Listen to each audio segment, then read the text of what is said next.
Every time we are improving ourselves, when we are changing our perception, we are changing our mindset, we're working on leveling up our self-concept, or whenever we're simply working on manifesting something, achieving something that is very, very, very important to us. There is a big opportunity for anxiety and fear to really mess with our heads and with our bodies.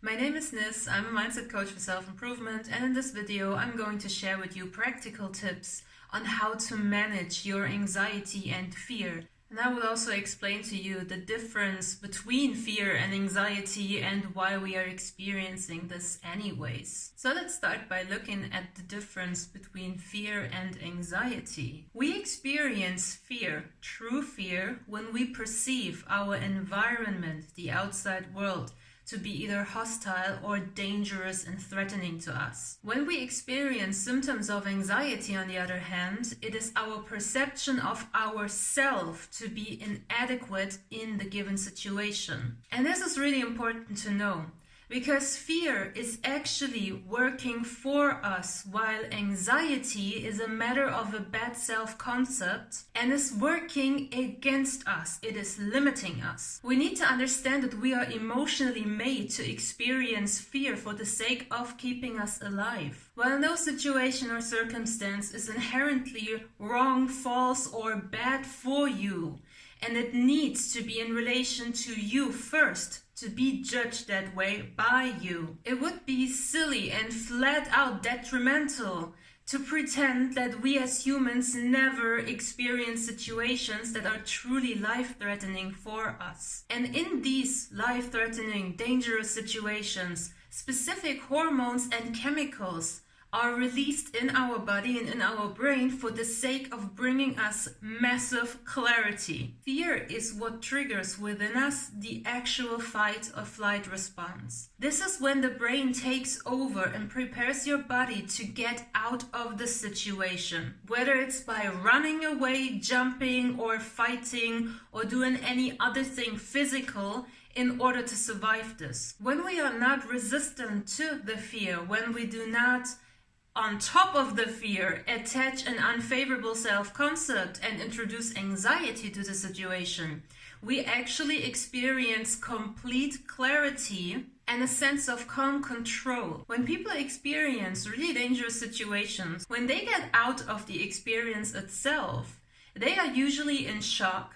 They usually realize what just happened afterwards, and they usually don't know how they got out of it. I remember a few years ago, I almost caused a massive car crash on a highway without any speed limit.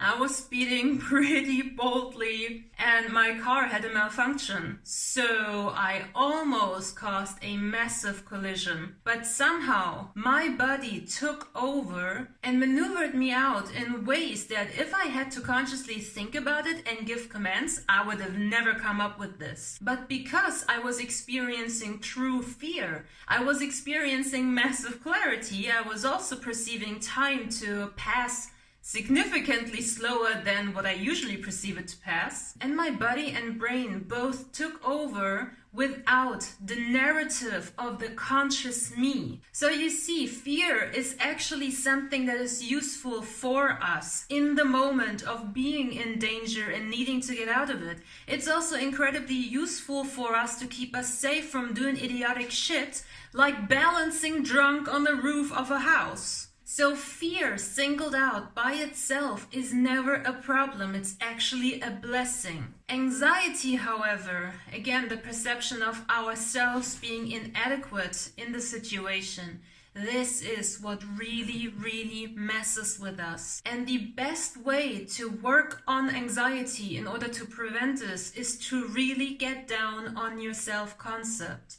Really understand the situation that causes you the anxiety, trying your best to seeing the situation for what it objectively really is, rather than messing with yourself, getting overwhelmed by interpreting it in a negative, subjective way. We are again being put in the flight or fight response, and we get again flushed with hormones like cortisol and adrenaline. Only in the case of anxiety, These mechanisms are inappropriate for the solution of the situation. We feel anxiety due to perceived issues that cannot be solved by fighting, jumping, or running. So the amount of overwhelming hormones is flat out misplaced in our body and has no way of getting burnt up. This is why it is so important to understand that when you do feel anxiety, it is actually your brain lying to you. It is your brain and body responding to a false perception. The concept of judging it as a lie while you're experiencing anxiety does make it significantly easier for you to just ignore it and move on. Now, I am the last person on this planet to ever advise anyone to ignore anything, but I recognize the exception of anxiety. Anxiety itself, even though it feels massively and overwhelming, is not going to stop you from doing what you have decided to do or what you need to do. It just makes it ridiculously uncomfortable.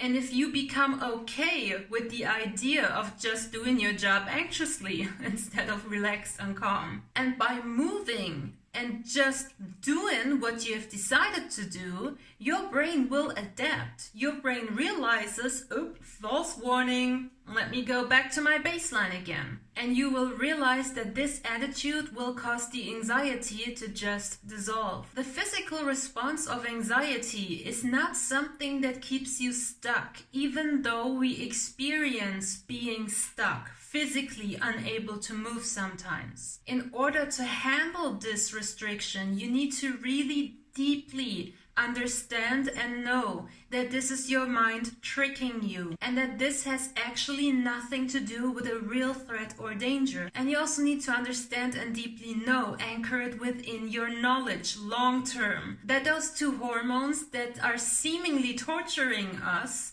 are made to make us move. Again, they are inducing the fight or flight response. They do not induce the I'ma be stuck here and cannot move response. This is what your interpretation of the situation is doing. So calling anxiety a shitty lie and not allowing it to hold you back allows you to move forward. In order to really manage your anxiety in those situations, it is very advisable to you to learn how to emotionally detach from the situation that has caused you to feel anxiety in first place. And for that, I invite you to watch my emotional detachment video, My Method of Being the Sky. I'm gonna drop it up here. This technique will help you tremendously in managing all kinds of negative, unwanted emotions, and it will help your brain to understand that the anxiety is not necessary. You also need to know that there are a few other things that cause anxiety-like symptoms that are not actually true anxiety. Those are external things, factors, substances that we consume that create a similar physical sensation that is actually disconnected from our true anxiety, but it feels very similar and it gets really confusing.